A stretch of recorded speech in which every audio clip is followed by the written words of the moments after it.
राम एक बार बोल तो दिया करो। राम राम। रुक रुक, कुछ लगा है, हटाओ हाथ। अरे हाथ हटाओ, अरे यार हाथ हटाओ। वायरल हो गया। राम राम जी, मुझे आप लोगों से बहुत ज़रूरी बात करनी है क्योंकि मैं 2 दिन से बहुत ज़्यादा परेशान हूँ क्योंकि कंटिन्यू मेरे पास डीएम आ रहे हैं कि ये जो लखनऊ वाला इंसिडेंट हुआ इसमें मैंने कुछ बोला क्यों नहीं, एक्शन क्यों नहीं लिया, थप्पड़ क्यों नहीं मारा। और कुछ लोग मुझे ही गलत समझ रहे हैं, कुछ मीम्स पे लिख रहे हैं कि ये तो हंस रही थी, मज़े ले रही थी। कि पब्लिक में कोई मुझे ऐसे टच करके जाएगा उसमें मुझे खुशी होगी, मुझे मज़े आएंगे। सारी बात ये थी कि जब इनका सॉन्ग के लिए मेरे पास कॉल आया तो मैंने सारी चीज़ें क्लियर कर ली थी कि इसमें ऐसा वैसा कॉस्ट्यूम तो नहीं है, कोई डबल मीनिंग लाइन तो नहीं है और इसमें ऐसा वैसा सीन तो नहीं है। और मैं शूट पर गई, शूट पे सब कुछ नॉर्मल था, मुझे कोई प्रॉब्लम नहीं हुई। जब इन्होंने मुझे लखनऊ के इवेंट के लिए बोला तो मैंने हाँ बोल दिया क्योंकि मुझे शूट पर भी कोई प्रॉब्लम नहीं हुई थी। और जब मैं लखनऊ में गई, मैं स्टेज पर थी, मैं पब्लिक से बात करी थी, पवन सिंह जी ने मुझे बोला कि इधर कुछ लगा हुआ है। उससे थोड़ी देर पहले ही मेरी ड्रेस वो न्यू थी, साड़ी में नीचे टैग लगा रह गया था। तो मेरे दिमाग में आया कि शायद ब्लाउज का भी टैग लटक रहा होगा। मैं हंसकर उस चीज को दबा रही थी कि अगर मेरा टैग लगा भी है तो वो चीज जिस टाइम मैं पब्लिक से माइक में बात कर रही हूँ उस टाइम ना बोल के साइड में भी बोली जा सकती है, इसलिए मैं उस चीज को उस टाइम पे दबा रही थी। मैंने हंस के टाला, अवॉइड किया और फिर दोबारा बात करने लगी। वो बोले नहीं कुछ लगा है, नहीं कुछ लगा है। तो मैंने कहा नहीं लगा, वो बोले लगा हुआ है। तो मुझे लगा कि शायद ये तो मेरे को लग रहा था कि कुछ लगा है इसलिए ये बोल रहे हैं। और पर फिर भी मैंने हंस के वहां पे टाला, पब्लिक से अपनी बात कंप्लीट की। कंप्लीट करने के बाद जब मैं अपने टीम मेंबर से मैंने पूछा साइड में जाके कि कुछ लगा है, क्या लगा है, उन्होंने बोला कुछ भी नहीं लगा था। जब मैंने देखा मेरे सच में कुछ नहीं लगा था, तब मुझे बहुत ज्यादा बुरा लगा, गुस्सा आया और रोना भी आया। लेकिन मुझे ये नहीं समझ आया कि मैं अब क्या करूं यहाँ पर, क्योंकि जहां मैं गई थी लखनऊ में, पवन सिंह जी खुद भी वहीं के रहने वाले हैं, उसी जगह पर इवेंट था। जितना वो क्राउड था वो सारा उनका फैन बेस था। उनको भगवान बोल रहे थे और भक्त बोल बोल के उनके पैरों में गिर रहे थे। वो उनका फैन बेस था, क्राउड था। तो मुझे समझ नहीं आया कि मैं क्या करूं। अगर मैं कुछ भी बोलती तो क्या वो लोग मुझे सपोर्ट करते। मेरे साथ कुल 3-4 बंदे यहाँ से गए थे, तो वहां जितना क्राउड था क्या वो लोग मेरा साथ देता। मैंने सोचा मैं बैक स्टेज जाके बात करूंगी।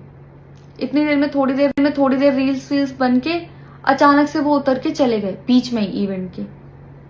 थोड़ी देर मैंने रील बनाई, अनाउंस ये किया गया कि अभी इवेंट दोबारा स्टार्ट होगा। डिनर के लिए अनाउंस कर दिया गया, मैं भी उतर के चली गई और इवेंट वहां पे खत्म हो चुका था। अनाउंस किया गया था सिर्फ कि दोबारा होगा।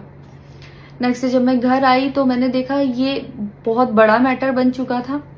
मैंने उन लोगों से कांटेक्ट करने की कोशिश की, किसी ने मेरा फोन पिक नहीं किया, ना ही उन लोगों ने फोन करके मुझसे हालचाल पूछा कि परेशान हो या कुछ भी, नहीं, कोई हालचाल नहीं लिया। मैं पोस्ट करना चाहती थी, जो लोग लिख रहे थे कि मजे आए या हंस रही है, मैं रिप्लाई में पोस्ट करना चाहती थी। मेरे को किसी का कॉल आया था कि पवन सिंह की पीआर टीम बहुत स्ट्रांग है और कुछ भी ऐसा वैसा मत लिखना और ना पोस्ट करना, क्योंकि वो लोग अगर कुछ लिखेंगे ना बहुत कुछ उल्टा लिख देंगे तुम्हारे लिए और बहुत कुछ कहेंगे और बहुत बड़ा मैटर बन जाएगा। अभी जितना परेशान हो उससे ज्यादा परेशान हो जाओगी, तो छोड़ो। मैंने ये सोच के इस चीज को अवॉइड किया। मुझे लगा 1-2 दिन में मैटर थोड़ा ठंडा हो जाएगा, कोई बात नहीं। मैंने कहा पर्सनली कभी बात करूंगी इस बारे में इनसे। लेकिन बढ़ता जा रहा है, ऊपर से ना उनकी तरफ से कोई रिप्लाई मिला और मुझे नहीं पता कि ऐसे में मुझे क्या करना चाहिए था और क्या करना चाहिए। आप लोग मुझे बताओ, मुझे ऐसे में क्या करना चाहिए। मैं बिल्कुल भी सपोर्ट नहीं करती कि हाँ ये चीज़ नॉर्मल है या इसको नॉर्मल समझूं।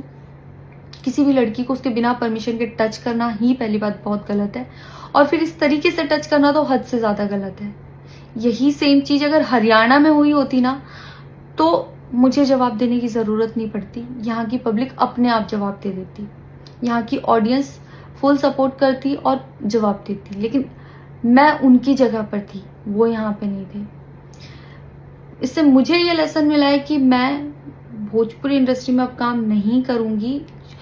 आर्टिस्ट हूँ तो नई नई चीजें ट्राई करने का मन करता है कि ये भी ट्राई करूँ, ये भी ट्राई करूँ, ये भी ट्राई करूँ। कुछ भी अलग सा आता है तो करने का मन करता है कि कुछ अलग होगा, कुछ नया ट्राई करती हूँ। और वो भी पवन सिंह जैसे सीनियर आर्टिस्ट के साथ कोलैबोरेशन थी तो हुआ कि हाँ कर लेती हूँ। होता है, अगर वो भी नहीं होते तब भी अगर कोई मेरे पास मराठी का भी प्रोजेक्ट आता तो मैं सोचती कि हाँ कुछ चेंज होगा, कुछ नया सीखने को मिलेगा, ट्राई करती हूँ। पर ये भोजपुरी में काम करने के मेरे साइड इफेक्ट थे जो मेरे साथ हुए। मैं अपने परिवार में, अपने हरियाणा में खुश हूँ। मुझे नहीं करना काम भोजपुरी में। पर आप लोग मुझे ज़रूर बताना कि इस सिचुएशन में अगर आप होते और आप वहाँ पर होते तो आप उस टाइम पर क्या करते और मेरी गलती कहाँ है। जय श्री राम।